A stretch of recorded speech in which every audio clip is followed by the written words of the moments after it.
Estão todos cá? Amém. Abram suas Bíblias. Em primeiro livro dos Reis.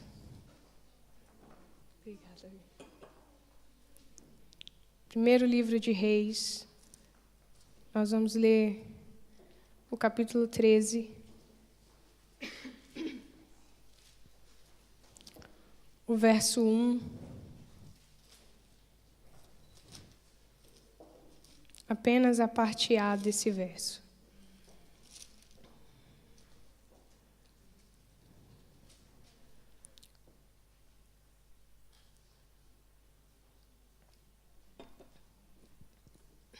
Todos acharam? Podem dizer amém?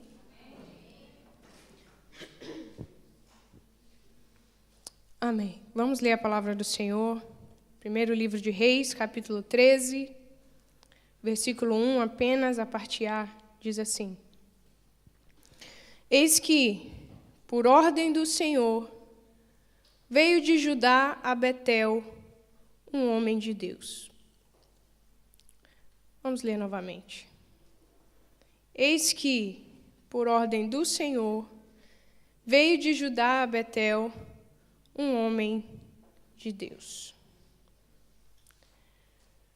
Põe a sua mão sobre a sua mente, neste momento, sobre a sua cabeça.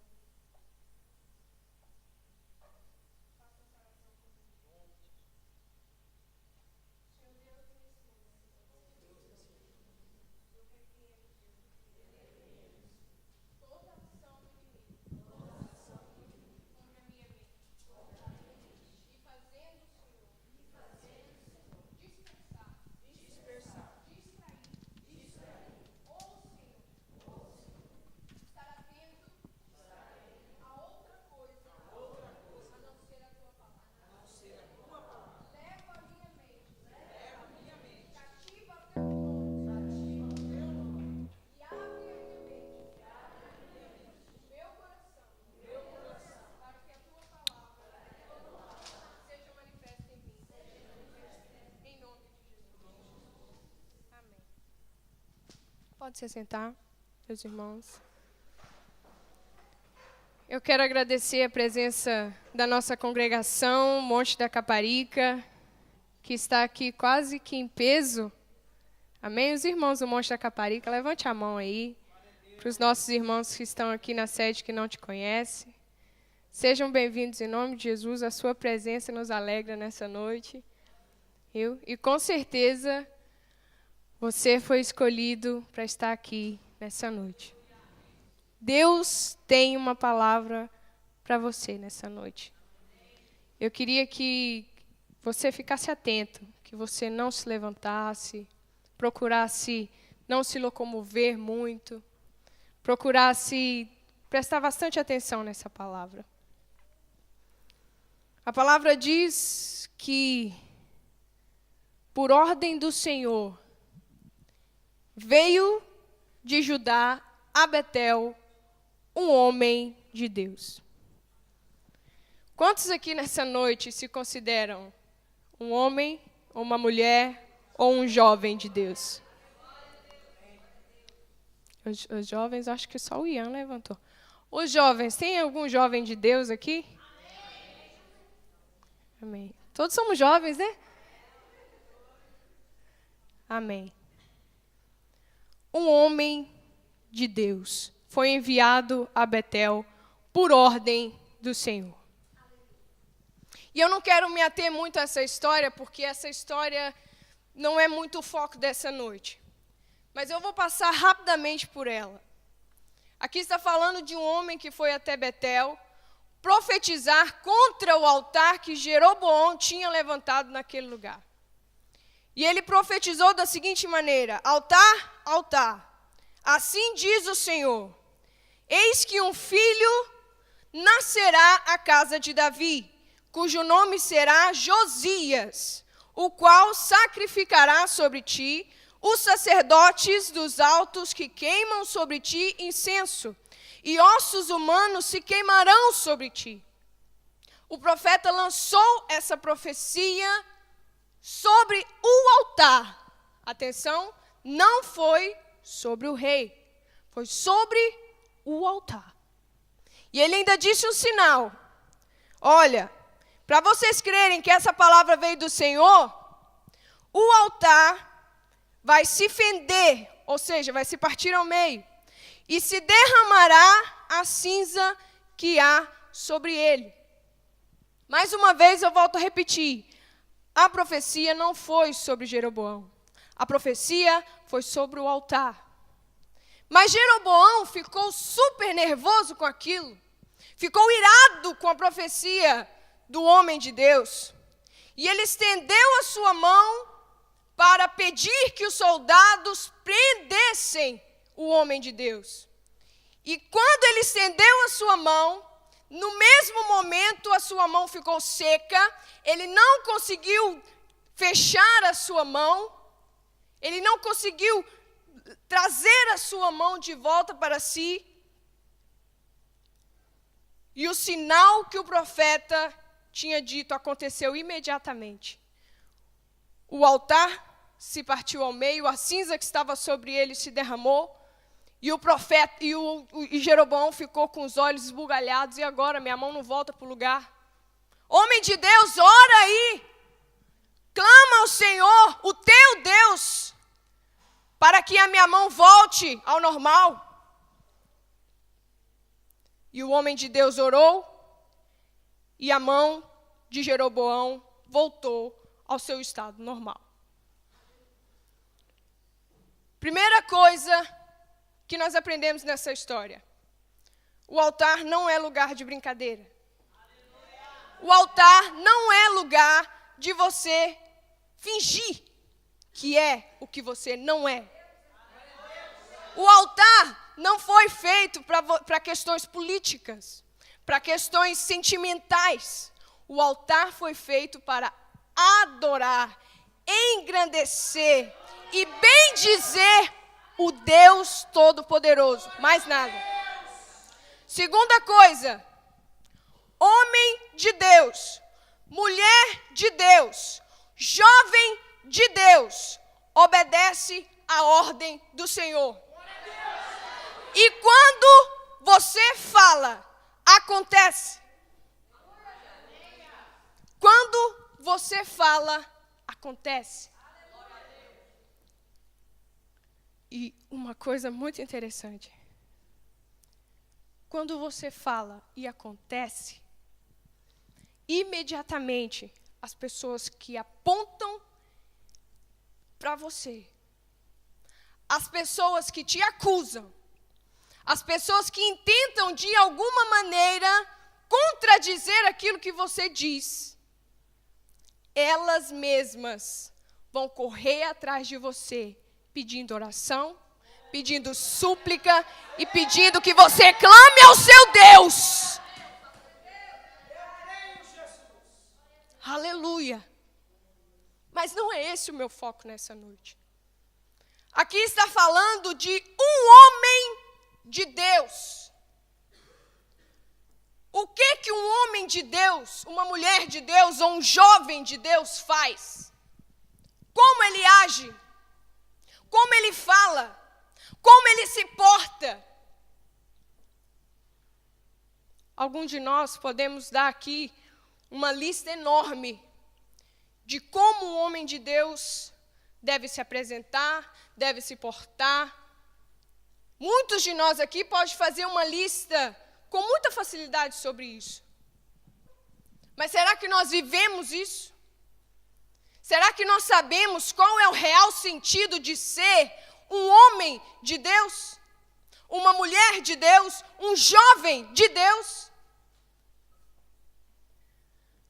Nesse Primeiro Testamento, que não é antigo, ele é essencial, porque a Bíblia não tem velho e não tem novo. Ela é linda e maravilhosa e proveitosa, de Gênesis a Apocalipse. Nesse primeiro mandamento, toda vez que se reportava um homem de Deus, eles queriam dizer que aquele homem trazia a mensagem de Deus.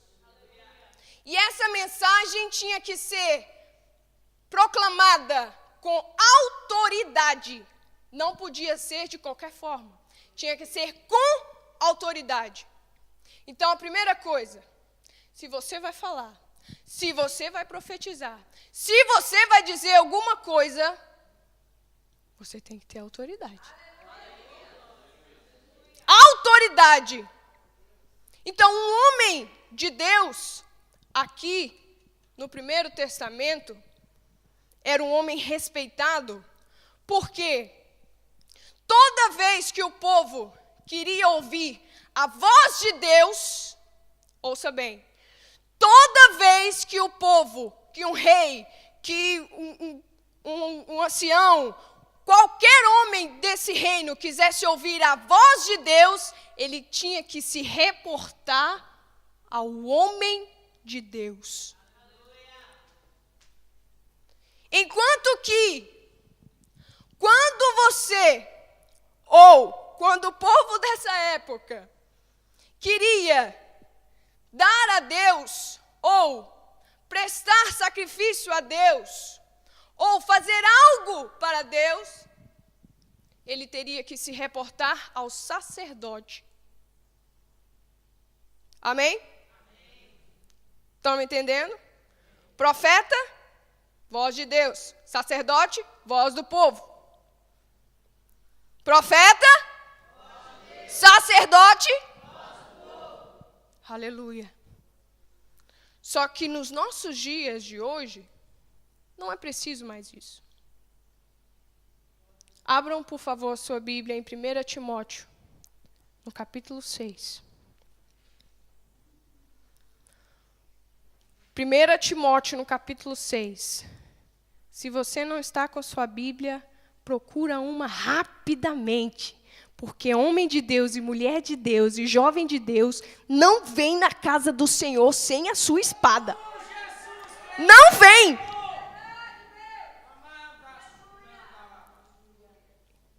Eu poderia até dizer que isso é inaceitável.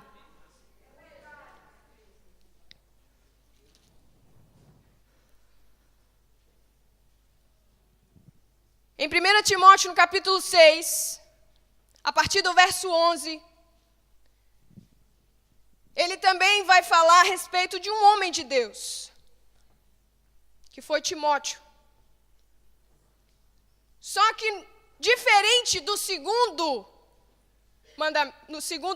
primeiro mandamento, diferente do primeiro mandamento, o segundo mandamento, quando se falava de homem de Deus, era como eu e você nos dias de hoje.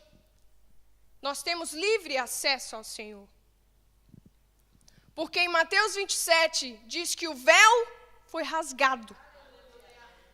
Jesus Cristo permitiu que eu e você tivéssemos livre acesso ao trono de Deus. Então, quando Paulo está se referindo a Timóteo como homem de Deus, nesse momento, é um termo técnico. É como se ele estivesse dando um título, como se ele quisesse dizer homem valoroso, varão valoroso. É apenas isso. Mas ele vai dar algumas referências muito precisas para quem quer ser um homem, uma mulher e um jovem de Deus. Escute. Tu, porém, ó homem de Deus, foge dessas coisas. Que coisas? Alguém sabe me dizer? Foge dessas coisas. Que coisas? Contendas, invejas, provocações, difamações, amor ao dinheiro, mentira, vaidade. Foge dessas coisas. Foge dessas coisas. Primeira coisa, homem de Deus. Quando a palavra diz, 1 Timóteo 6, verso 11. Por nada. Desculpa não ter repetido novamente. Escute, a palavra de Deus diz, foge da aparência do mal. Não é verdade? Diz, foge da aparência do mal. Não está falando, não está dizendo que você tem que esperar o próprio diabo aparecer na sua frente para você fugir dele. Está dizendo aparência. O que é aparência? O que simplesmente parece ser. O que se camufla. O que tem uma faísquinha dele. Foge dessas coisas. Foge dessas coisas. Escuta aqui. José estava na casa de Potifar, sendo bem-sucedido e agradável aos olhos do seu senhor. Continue com a sua Bíblia aberta em 1 Timóteo. A gente vai voltar lá. E então surge a mulher de Potifar, que pelos vistos devia ser uma gostosona. Desculpa a palavra. Porque para tirar a paz de um homem de Deus, tem que ser uma mulher muito boa. Mas José não tinha os seus olhos na aparência do mal. Os olhos de José estavam nos sonhos que ele teve com Deus lá atrás. Então ele sabia que toda a aparência do mal não era o mal, mas parecia com o mal, iria impedir ele de alcançar os sonhos. Então ele fugiu. Corre, José, e corre mesmo. Porque tudo que te afasta, tudo que impede você de alcançar as promessas do Senhor, você tem que fugir mesmo. Foge, foge lindo. Que mais? Foge dessas coisas. Antes, segue a justiça, a piedade, a fé, o amor, a constância, a mansidão. A maioria deles frutos do Espírito. Segue a justiça. Segue a piedade. E essa piedade aqui não quer dizer simplesmente compaixão, não. É dignidade moral. Moral. É você olhar para as coisas com a sua dignidade. Você não se corrompe. Segue o amor. Quando a gente ouve essas coisas, parece que não abala mais a gente. Parece que isso não incomoda mais a gente. Parece que se a gente falar uma mentirinha de vez em quando, não tem problema. Parece que se a gente deixar de ajudar uma senhora a atravessar a rua, não tem problema. Parece que se a gente deixar de dar uma esmolinha, é só uma moedinha. Não vai fazer falta. Parece que isso não incomoda a gente mais. Homem de Deus, mulher de Deus, jovem de Deus, segue a justiça, segue a piedade, segue a fé, segue o amor. Que mais? Combate o bom combate da fé. Nem a forma de combater do homem de Deus é igual, irmão. Nem a forma de combater do homem de Deus é igual. Às vezes a gente fica querendo dar um monte de soco na cara do diabo, mas não é desse jeito. Às vezes a gente quer jogar ele na parede e fuzilar ele, mas não é desse jeito. É na oração que você vence o seu inimigo. Exercendo a sua fé que você afasta ele cada vez mais de você. É na oração que você vence. Combate esse combate. Não deixa de militar. Ora mesmo. Busca mesmo. Exerce a sua fé mesmo. Aleluia. Toma posse da vida eterna, para a qual também foste chamado, e de que fizeste a boa confiança perante muitas testemunhas. Agora vem a parte